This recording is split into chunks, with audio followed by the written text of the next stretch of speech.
Assalamualaikum warahmatullahi wabarakatuh. Nama saya Nafisa Syahla dari kelas 10 KAA, nomor absen 24.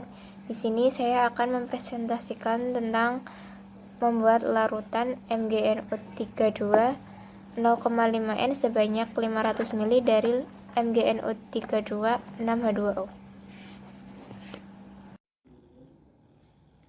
Pembuatan larutan MgNO32 0,5 N sebanyak 500 ml dari MgNO32 6H2O. Tujuan dari pembuatan larutan adalah untuk membuat larutan yang baru dan menggantikan larutan yang lama atau yang telah kadaluarsa atau tidak layak pakai. Kajian pustaka, larutan merupakan campuran dari dua zat atau lebih. Larutan dapat terjadi karena terdispersi menjadi atom atau molekul-molekul yang tercampur baur. Dalam pembuatan larutan dengan konsentrasi tertentu sering dihasilkan konsentrasi yang tidak diinginkan. Untuk itu, kita perlu melakukan standarisasi dengan titrasi. Berikut adalah macam-macam larutan. Yang pertama, berdasarkan banyak jenis zat yang menyusun larutan, yaitu ada larutan biner yang tersusun dari dua jenis zat, larutan terner, larutan yang tersusun dari 3 jenis zat, dan yang ketiga adalah larutan quaterner, adalah larutan yang tersusun dari 4 jenis zat. B. Menurut sifat hantaran listrik, yang pertama ada larutan elektrolit atau larutan yang dapat menghantarkan listrik. Contohnya adalah larutan asam, basa, dan garam. Yang kedua ada larutan non-elektrolit, yaitu larutan yang tidak dapat menghantarkan listrik. Contohnya adalah larutan nonpolar dan larutan organik. Yang C. Menurut kemampuan melarut ke dalam pelarut pada suhu tertentu. Yang pertama ada larutan tak jenuh atau unsaturated solution. Adalah larutan yang masih dapat melarutkan zat pelarutnya. Yang kedua ada larutan jenuh atau saturated solution. Adalah larutan yang mengandung zat terlarut maksimal. Dan yang ketiga ada larutan lewat jenuh atau supersaturated solution, yaitu larutan yang mengandung zat terlarut melebihi jumlah maksimal. Alat dan bahan yang dibutuhkan untuk membuat larutan adalah: untuk alatnya dibutuhkan gelas ukur atau labu takar, gelas kimia, batang pengaduk, botol timbang atau kaca arloji, pipet tetes, botol semprot, botol kemasan, corong gelas, dan kertas saring. Untuk bahan yang dibutuhkan adalah MgNO32 dan juga Aquades. Berikut adalah perhitungan untuk mengetahui massa dari MgNO32. Dan yang diketahui adalah normalitas dari larutan yaitu 0,5 N dan juga volume dari larutan yaitu 500 ml.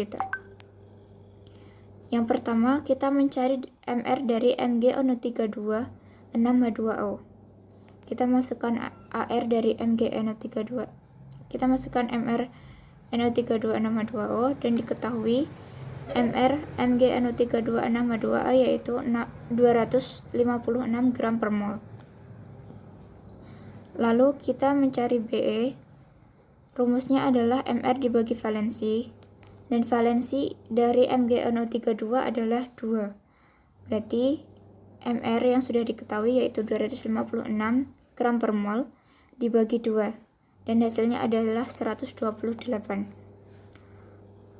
Setelah itu kita masukkan ke dalam rumus normalitas, yaitu massa dibagi BE dikali 1000 dibagi volume. Lalu kita masukkan yang sudah diketahui di atas ke dalam rumus, dan setelah dilakukan perhitungan dihasilkan bahwa massa dari MgNO32 adalah 32 gram. Berikut adalah prosedur kerja dari membuat larutan. Yang pertama yaitu menghitung jumlah MgNO32 yang diperlukan. Bahan ditimbang menggunakan neraca analitik. Yang kedua, bahan yang sudah ditimbang dimasukkan ke dalam labu takar dan ditambahkan Aquades hingga tanda tera. Yang ketiga, dihomogenkan, lalu dimasukkan ke dalam botol kaca yang telah disediakan dan diberi label. Dan berikut adalah prosedur dari pemindahan dan pemberian label larutan. Yang pertama, tutup botol reagen dibuka, lalu larutan dituangkan ke dalam botol larutan menggunakan Menggunakan bantuan corong gelas, dipastikan ujung corong bersentuhan dengan dinding wadah untuk menghindarkan terjadinya percikan. Jika diperlukan, potongan kertas saring kecil dapat ditambahkan untuk menyumbat lubang di saluran corong gelas agar arus air tidak terlalu deras. Dan perhatian, percikan yang ditimbulkan saat menuangkan zat cair dapat membahayakan praktikan, memungkinkan terjadinya reaksi dengan udara dan mengganggu pengukuran karena gelembung yang dihasilkan. Dan berikut adalah gambar dari langkah-langkah pembuatan larutan. Dan berikut adalah sumber-sumber yang saya gunakan untuk mengerjakan tugas presentasi. Sekian dari saya. Terima kasih. Wassalamualaikum warahmatullahi wabarakatuh.